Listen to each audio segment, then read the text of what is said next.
গ্রামের এই রীতিটি সকলে আজও মেনে চলে। কি এমন নিয়ম রীতি সকলে মেনে চলে সেটাই আজকে আপনাদেরকে বলবো।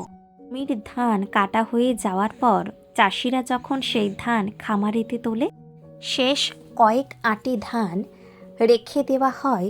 সেই ধানটিকে পুজো করে তারপরে খামারেতে তোলা হয়। যেই ধান পুজো করা হয় তাকে আমরা পৌষ বলি।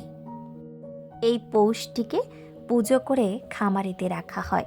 খামারে যখন সমস্ত ধান ঝাড়াই হয়ে যায় তখন পৌষটিকে বাড়িতে এনে রাখা হয় ঠাকুর ঘরে।